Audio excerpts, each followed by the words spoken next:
e vão homologar os nomes dos candidatos entre os dias 10 e 30 de junho, não é isso? Exato. Então, até o dia 10 de junho, o que prevalece é aquela propaganda pessoal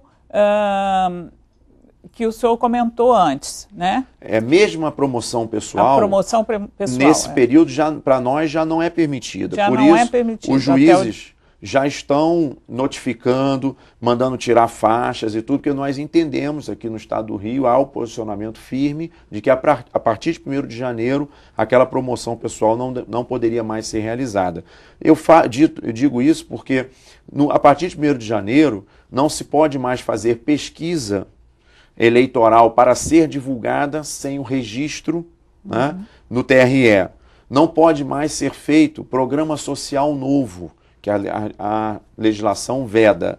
Nenhum programa social novo pode ser iniciado a partir de 1º de janeiro do ano da eleição. Então nós entendemos que também a promoção pessoal no ano da eleição não pode ser feita. Então nós temos esse entendimento de que, mesmo nesse período antes de 6 de julho, né, o pretenso candidato não pode colocar a faixa, não pode colocar o outdoor, por isso os juízes estão notificando aqueles pretensos candidatos que têm essa prática. Para as convenções é permitida uma publicidade, mas nas imediações dos locais das convenções. E imediações não são quilômetros de distância. As imediações são metros de distância e é uma propaganda muito mais para os convencionais dos partidos do que para o público externo. Também a legislação hoje autoriza, né, as chamadas entrevistas dos candidatos que até 2008 estavam proibidas. Nesse período pré-eleitoral, né, os candidatos, pretensos candidatos, podem dar entrevistas como essa que eu estou dando aqui, falando sobre plataformas de governo. O que não pode haver é um tratamento privilegiado, só se chamar um candidato, pretenso candidato, repetir essa entrevista demasiadamente e assim por diante. Agora, ele pode ser chamado, como da mesma forma a legislação hoje autoriza que ele mantenha as páginas na internet, o blog. O político pode manter hoje um blog na internet, mas não pode falar de campanha. Ele pode falar até do que ele fez, mas não pode dizer que vai fazer mais. Ele pode dizer, dar uma prestação de contas do mandato dele. E aí nós temos dito aos políticos que nos procuram no TRE, que não é só aqueles que têm um mandato. Então, né, se tem um político que já não tem mandato, não foi reeleito nas últimas eleições, mas quer manter o seu blog, por exemplo, dizendo o que fez no passado, ou um presidente de uma associação de moradores e assim por diante, ele pode manter o seu blog, a sua página, né, de site de relacionamento, desde que não haja pedido de votos, desde que não haja menção à campanha em si, nesse período pré-eleitoral. A partir de 6 de julho, a campanha é iniciada e aí sim ele pode pedir o voto. Nós sempre orientamos os políticos, deixem para fazer sua prestação de contas, aqueles que já têm mandato, a partir de 6 de julho, até porque é mais barato. Há informações de que efetivamente no período muito antes da eleição a população não está ainda envolvida no processo eleitoral e gastos elevados com material de prestação de contas não surtem efeito. Então é melhor deixar para fazer a partir de 6 de julho e no período mais próximo da eleição, quando é permitida a propaganda.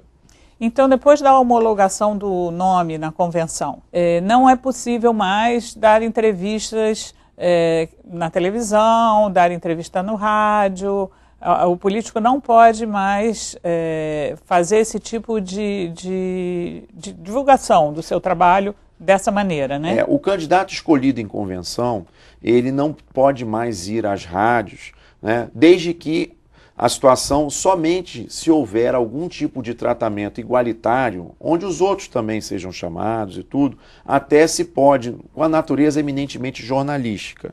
Aqueles que têm programa de rádio e TV, esses não podem não mais apresentar seus programas, tem que sair. Se o programa tiver o nome de um determinado político, vai ter que mudar, porque ele não pode ficar no ar escolhido em convenção. Ele até pode dar uma entrevista, mas desde que não seja um tratamento privilegiado, desde que outros sejam chamados.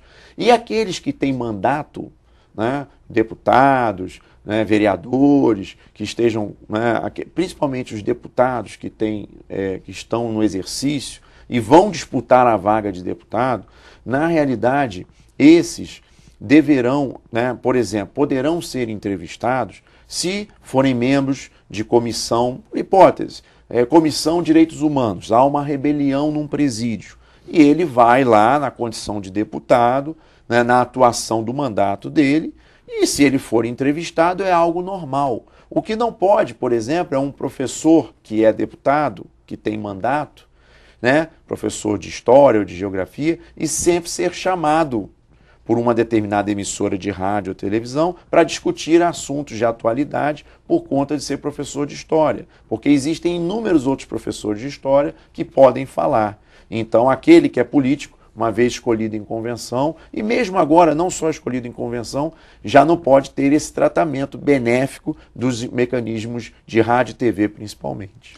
Porque no caso dos candidatos majoritários, é mais fácil você proporcionar essa isonomia, ouvir a todos num programa de televisão ou em vários programas de televisão ou de rádio. Mas no caso dos proporcionais, né, como no Rio, cerca de 2.000 candidatos a deputado, né, é difícil, é praticamente impossível você dar o mesmo tempo para todos eles, né? Então, o que a legislação fala é pelo menos que se dê oportunidade a todos os partidos, né? Pelo menos que assim você afere um tratamento igualitário, né? Mesmo que pelo menos foi chamado um de cada partido, né? Dando-se uma intenção ali de cobrir pelo menos todos os segmentos da eleição proporcional. Vamos falar um pouco dos materiais que são permitidos, os mais tradicionais, santinhos, outdoor, esses materiais continuam sendo permitidos na campanha, após 6 de julho. É sempre bom, né? 6 de julho é o marco. E aí, o galhardete, que é aquele plástico né, com 2 varetinhas e tal, aquela publicidade mais barata, diga-se de passagem, ela não pode ser afixada na rua, em viadutos, postes e passarelas.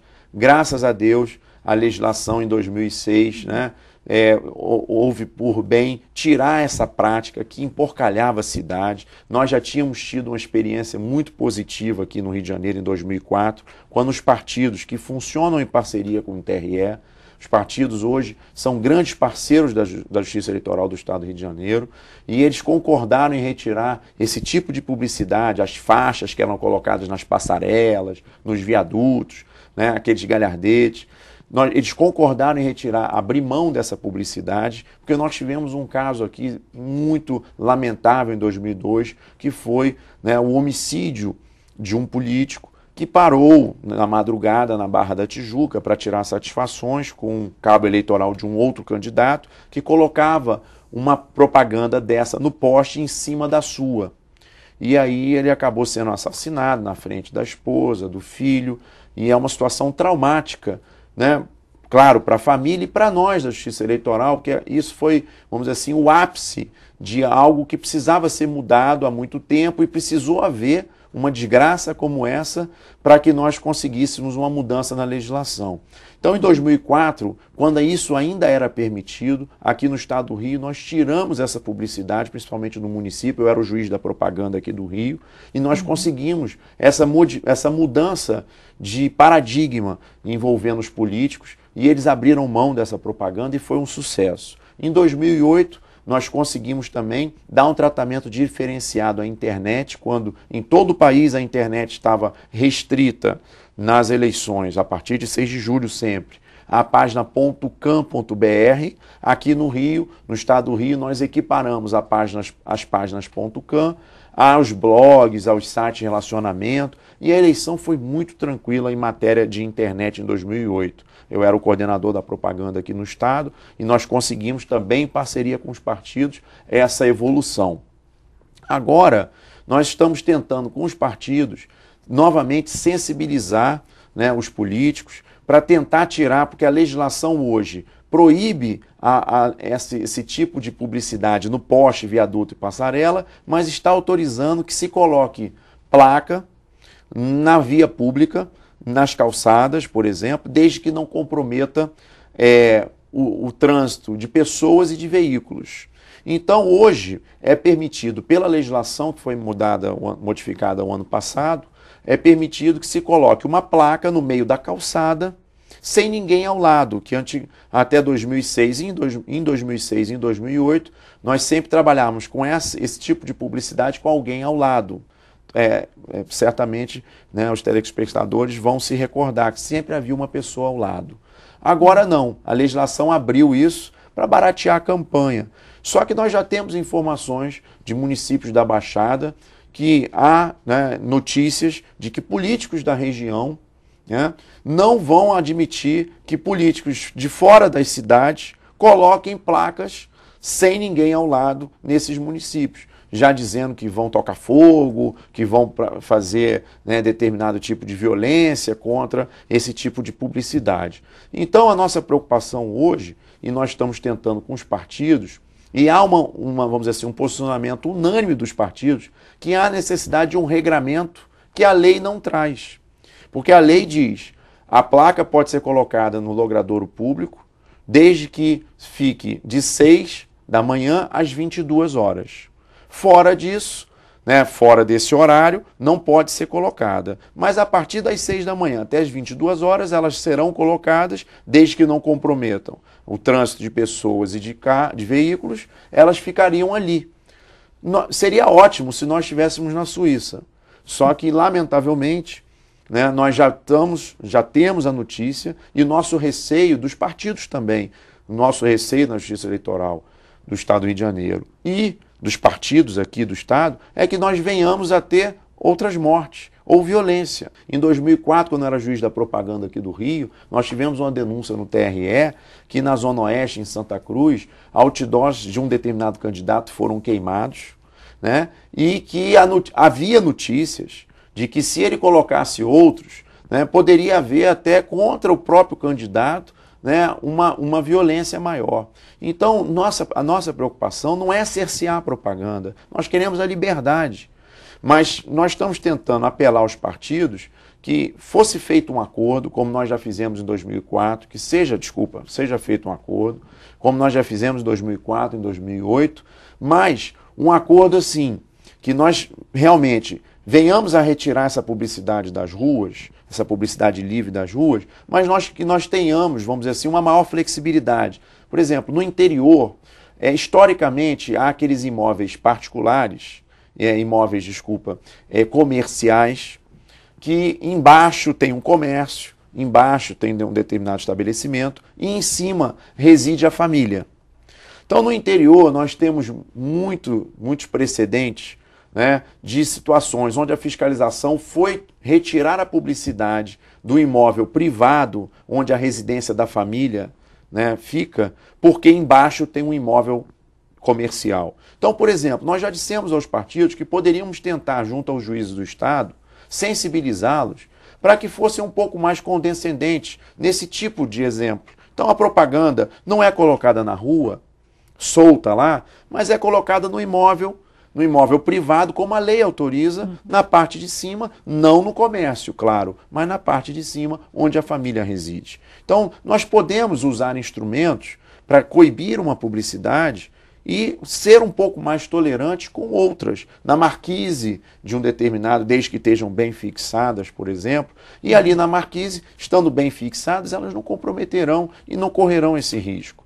Dentro dos imóveis privados, é possível fazer a publicidade eleitoral, desde que a publicidade não exceda 4 metros quadrados. Acima de 4 metros quadrados é considerado outdoor, e outdoor hoje também me parece uma posição boa da legislação, não é permitido mais. Por quê? Porque o outdoor é uma mídia cara.